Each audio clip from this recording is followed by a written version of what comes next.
Hi everyone and welcome to Inderes TV. Today we're going to talk about Nexstim together with the analyst Antti Siltanen. Welcome. Thanks, Isa. I'm really struggling with this one. I love the idea of the company, but I'm still trying to get a grasp of the real business idea. And I hope you could shed some light on that one. If you start about the technology, because it's really specific and interesting. Yeah, so this technology is called transcranial magnetic stimulation, and it was developed first in the 80s, and now Nexstim and other companies have kind of developed this technology further and kind of improved on the kind of the earlier findings. So in short, what it's about is that you bring a magnetic coil from near the head, and that induces an electric field within the within head. And you can stimulate brain activity by this technology. And Nexstim is developing or has developed two business areas on top of this technology. So one is called diagnostics, and with that neurosurgeons can use it to plan ahead for difficult brain surgeries. For example, when there's a tumor near the motor cortex, meaning the area of the brain that controls these precise hand movements, for example, then the neurosurgeon can kind of get a mapping of the brain, see where the tumor is, where these important brain areas are, and then operate on the brain very precisely to remove the tumor and not damage those important brain areas for speech and kind of precise hand movement, for example. Then the other area is called therapy area. So, as the name suggests, you can treat patients with it, and there are multiple indications that you can treat. And Nexstim is focused on two areas specifically, so treating severe depression and chronic pain. And if I kind of give an example, so patients who are suffering from severe depression have an area of the brain kind of on the left side behind the forehead, which is typically the brain activity is lower than non-depressed people have. And with then the transcranial magnetic stimulation, you can stimulate that specific brain area, get the activity to match the kind of the regular or normal level of the brain, and that reduces depression symptoms and kind of helps the patients feel better. And this pain and depression, these are kind of scientifically proven indications that the technology actually works. So this is actually some kind of machine with the technology into it, and it looks like kind of a mix of a dental chair and a solarium kind of thing. And then you need a person to operate it as well. And actually one of my questions, the person's operating this device, does it need to be a doctor or could it be anyone, or does it need any specific environment? Of course, these are operations that will not be done in anyone's living room, but still, what kind of persons do you need to operate the machines? They are kind of technical staff or nurses who are usually kind of trained for this specific technology. It's not easy, of course, and it needs a lot of training. And then doctors would be typically planning for the use and kind of, but the doctor doesn't need to operate the instrument. Okay. And you're kind of correct that the patients can lie down in a very easy manner, and they can move around during the treatment or mapping of the brain, and they can kind of relax, and one session takes from about 30 minutes to a couple of hours, depending on what is being done. Mm-hmm. So what are the customers and what's the business idea and the income streams? Yeah, so in the diagnostic business, the customers are typically hospitals who are doing demanding brain surgery. So these are not done in every hospital, but typically like university hospitals or kind of with hospitals with very high skill set and level and the capabilities to do demanding surgery in the US and Europe mostly, but they have global sales also. Then the therapy business is there. The biggest business is in the US in clinics who are providing this TMS therapy to patients. So in the US, the TMS clinics and TMS treatments are covered by insurance. So that makes it a kind of the largest business area, and also kind of the area where Nexstim and other companies want to succeed. Yeah, and this is a highly regulated business, and to get things approved by different authorities can take years and years. So where are these treatments approved, and in what kind of combination is because there are different types of things that are approved in different areas and some not in other areas. Could you shed some light on that? Yeah, exactly. So if you treat a patient, it needs to be kind of scientifically proven in a very rigorous manner to be able to get the protocol accepted on how to treat the patients and to be sure that it actually works. So Nexstim is mostly working in USA and Europe. The regulatory authorities in each continent are very coordinated. So if you get something approved by the authorities in the USA, it's kind of easier to get it approved also in Europe. Then in the rest of the world, it's a little bit different. But basically, you need to arrange clinical experiments that are of very high quality. Usually take several years. And once you do that, and if the data looks good, then the authorities will take a look at it, and if it's good enough and safe, they will give the permission then to sell the systems for that particular usage. Yeah. But you can't use it for something similar or almost the same. So if you want to use it for something different, you need to provide more proof that it works. So Nexstim now has their instruments approved for severe depression in the USA by the FDA, and they have the CE label from Europe, so they can sell it there. And for chronic pain, they have the CE approval in Europe, but at least not yet in the USA. Yeah. So strictly regulated and a lot of research behind it, and that was one of my questions as well. What's the history of the company? Because you just don't wake up one day and with the idea, let's start selling these types of techniques and machines around the world. There must be some connection to. Yeah, so the company was established in 2000, and they started selling their this diagnostic system in 2010. So that's been going on for about 12 years, and in the coming years they were developing their instrument or system for treating stroke patients and helping to kind of alleviate the symptoms after stroke and help patients recover their functionality. So they were very far in the clinical trials, very much committed to those, and looking to get their own indications that would differentiate Nexstim from other companies providing a TMS technology. But unfortunately, the results of the clinical trials were unfavorable. So the patients didn't come out clearly different from the placebo group. So Nexstim wasn't able to show that it's effective enough for treating stroke patients. So they kind of have to give up that route of going to the market with the stroke patients, and they pivoted to severe depression, which is something that was already established and the market was there, and TMS technology was shown to work well. But the difficulty there is that there are also other players and more competition in that. So they started selling the system for severe depression in 2018.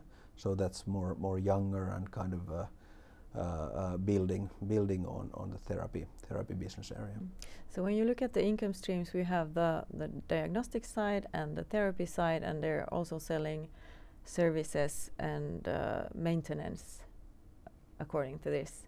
And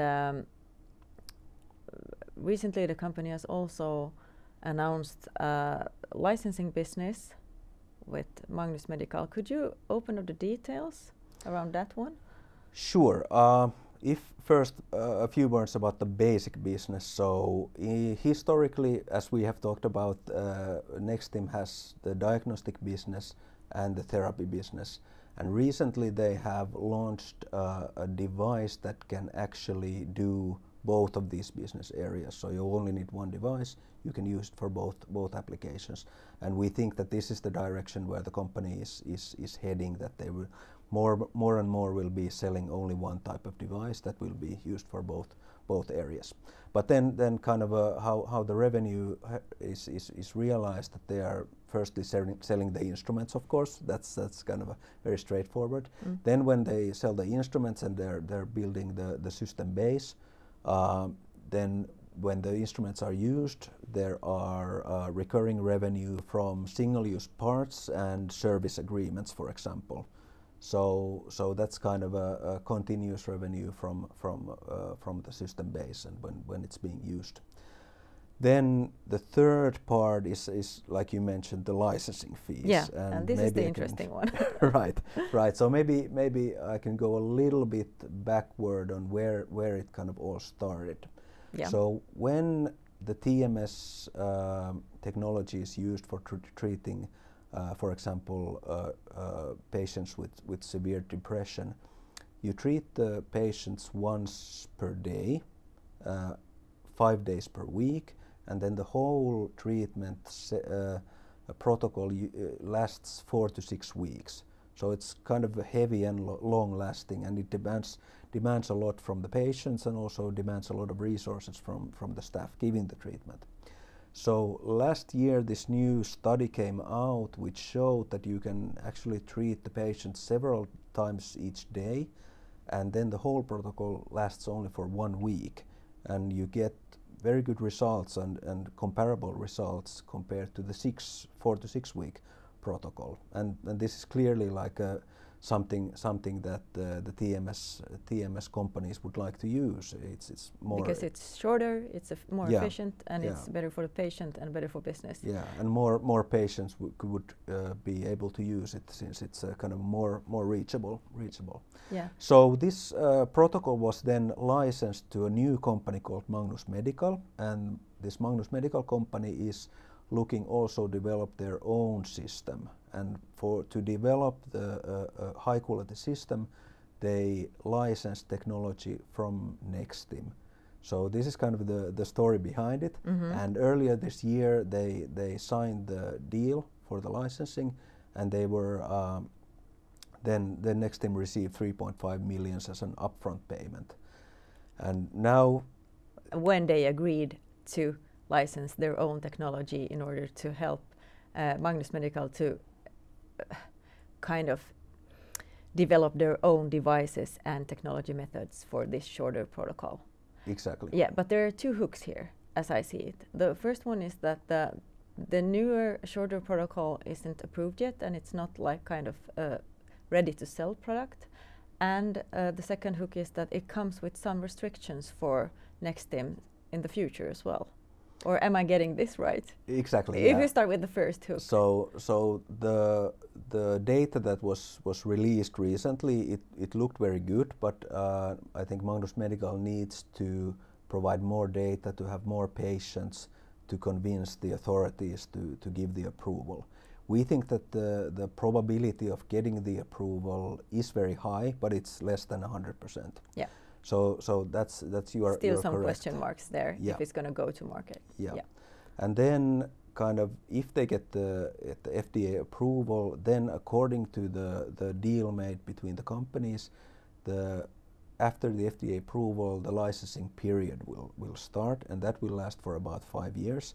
and then Nexstim will get licensing payments based on the performance of Magnus Medical, and they evaluate that Nexstim evaluates that the value of the deal as a whole, including upfront payments and the licensing fees, would be 17 million. But there's kind of a lot of uncertainties because we don't know how Magnus Medical will succeed in the future. Yeah, so that's a question mark as well. But then the restriction, if you think about the other hook, yeah, of the deal. So part of the contract was that Nexstim cannot sell their NBT system, that is the therapy system, in the United States, and they cannot operate in the severe depression business with that system. On the other hand, and there's some So what do we know? What are the facts given at this point? Because as I see it, this is one of the more secure and solid businesses for Nexstim, the one with the approvals, the treatment of the severe depression patients in the US. So if this part is taken away, then they're losing the business as I see it. Or the trick there is that you have this type of combination device that can both or am I on the wrong path here? What's that? Yeah, so according to the deal, they're giving up part of their market in the US related to severe depression. We talked earlier a bit about these new devices that can be used for diagnostic and therapy applications. And Nexstim can continue to operate with these combination devices in the US. And this combination device has already been approved for this since last year. Yeah. Yes. Okay. So they're not totally giving their business away. Yes. Yeah. Okay. But Nexstim doesn't give so much information yet because there are limitations to what they can say because of the agreement. And also it's quite hard at this point to evaluate then what the business model exactly in the USA will be, but we will be following that closely. So they've been getting some money up front, and then there's kind of, in the future, it will be some kind of royalty system, if you speak in layman terms. Yes, exactly. And how it will evolve in the bigger picture remains to be seen. Yes. Yes. Those were the different kind of income streams, but there's also a new type of income stream that would be possible in the future, and the company recently announced that they're going into this type of strategic partnership or joint venture systems with clinics in the US, and the first one is already up and running. But I didn't really get the practical parts about how this is going to work in practice. Could you shed some light on it, and how big is it is at the moment? Yes, so Nexstim established a servicing company that is supporting the TMS clinics. So the basic idea is that the doctors in the clinic can focus on the patient care and kind of allow Nexstim to take care of some other supporting operations in the clinic. And this kind of joint venture allows then Nexstim to receive some revenue from this clinic's operations. We don't know the details yet on how it will work exactly. They have established one of these service companies that is currently servicing one clinic. And Nexstim has told that during the second half of this year, they will release more information, and this is also their kind of strategic priority this year, to move forward in this joint venture model, and we're kind of waiting for more information on that and how it will exactly function. But one clinic is up and running, and but as I see it, I think it's more like a capital investment from Nexstim's side, but they're going in and supporting the whole venture, or not just the own operations, or. Yeah, what we know so far is that they made a 500,000 euro investment into the service company of the clinic, and this is what has happened so far. We expect that if this kind of model is expanded and we believe it will be, then that would require more investments to to be able to get close to the clinics and start servicing them. This would create kind of recurring defensive revenue, but it's still early as days. mentioned, it's very early days. Yeah. Since this is such a wide topic and hard technology to understand for a layman term, I would really like to go down on details when talking about sales, because I think this is a product and technology that not anyone could sell. And I'm really interested in the numbers as well. How many machine technologies and machines do they sell per year? That has kind of developed over time. So first it was only the diagnostic systems, and from 2018 the therapy systems came to the portfolio. So during the last years the sales have been roughly 20 systems per year.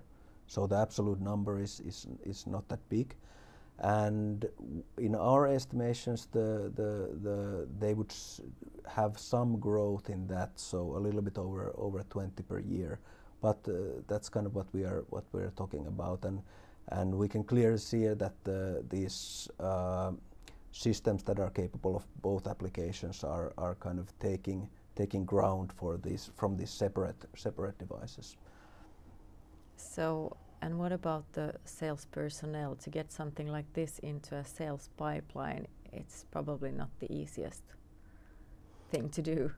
Exactly. So Nexstim is strategically focused on Europe and the USA, and in the US and in German-speaking Europe, they have their own sales organizations, and they have that sales competence also built within the company, and then the rest of the world is serviced by distributors. So of course that takes also a lot of training, and Nexstim has also established their kind of own virtual sales webinar or a place where they can demonstrate the systems to customers around the world.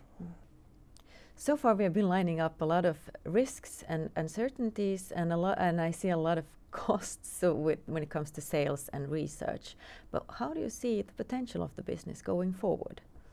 Well, the potential is definitely there. So the gross margin of the company is very high, and if they can continue selling or have an upward trend in sales and revenue, then this high gross margin kind of starts to come through and create profitability. So in that sense, the basis and margins are really healthy. Currently, the cost structure is too high for the revenue level. So they really need to increase the revenue. There's a lot of potential in the licensing business. That is, of course, these licensing fees. They are there's almost no expenses related to these, so it's almost pure profit what they can get from that. So if that size develops well, there's a lot of positive cash flows coming from that area as well. So a lot of possibilities, but a lot of question marks as well. Exactly. So how would you look at the valuation, and how would you, as an investor, look at the cases? Nexstim has not been profitable yet, so we cannot really look at multiples that are based on earnings or profitability. So we need to look at sales-based multiples. So we have been mainly using EV sales multiple, which during this year for Nexstim is 3, but we have to remember that there are kind of a lot of licensing fees this year. So next year, when we don't expect any licensing fees, the multiple will be about 4. And the way we have been evaluating this, we think that the multiple between 3 to 4 would be acceptable for Nexstim due to this high potential for profitability in the long run. So next year we would be at the kind of the higher level of that acceptable range, and we are talking about forward numbers. So in that sense, the risks seem to kind of outweigh the potential using that analysis. Using the DCF model, we look at the value of the future free cash flows, and the DCF model also suggests that the stock is a little bit on the expensive side. We also have to remember that there's a lot of uncertainty, so big part of the free cash flows are the licensing fees. So these can then realize above or below our expectations, and that will have a big impact on the DCF valuation, and also the core business on how that will develop. If the company can increase the system basis, get a lot of recurring revenue, which is very profitable, then the outlook is good. But also there's a fair chance that they will underperform our expectations, and the current share price is not kind of justified. Yeah. And then finally we look at peer valuation, looking at these. There are 2 listed companies in the US. So if we look at the EV sales of those companies for this year and the next year, the multiple is between 1 to 1.4 for these kind of exact peers that are providing the same technology, and comparing that to Nexstim's 3 to 4 multiple, there's kind of a clear gap. Yeah. We do believe that Nexstim earns a little bit higher multiple because their profitability outlook is better than these two peers. Then looking at kind of other medical technology company in the Nordics that are kind of building their business as Nexstim is, then Nexstim is kind of in line with those peers, or perhaps slightly on the expensive side. But well, taking it together, the EV sales multiple in our view looks a little bit expensive. DCF model looks fair or a little bit expensive, and also the peer valuation looks fair or a little bit expensive. So taken together, we kind of feel that the risks here currently outweigh the potential for the stock. Yeah, and they recently also announced their Q2 for this year. So how do you see some short comments on the result for the first half of 2022 for Nexstim? Yeah, the results came out on Friday. The sales were pretty much what we expected. That was, of course, labeled by these licensing fees that created huge growth in terms of percentages. But that will then kind of go back as the licensing fees are not there for the next couple of years. In the profitability side, that was below our expectations. And the reason for that is that the company they recruited more staff, especially in the US, staff related to kind of technology experts, and that is the staff costs are a huge part of Nexstim's cost currently, and when they went up more than 20%, that kind of hit immediately the profitability. And these are, of course, kind of continuous costs also in the coming years, so that kind of lowered our free cash flows in the future, and also the cost basis going forward. So we took our target price down a little bit because of this. Okay. Thank you, Antti Siltanen, analyst of Nexstim, so much for these comments. Thanks, Isa.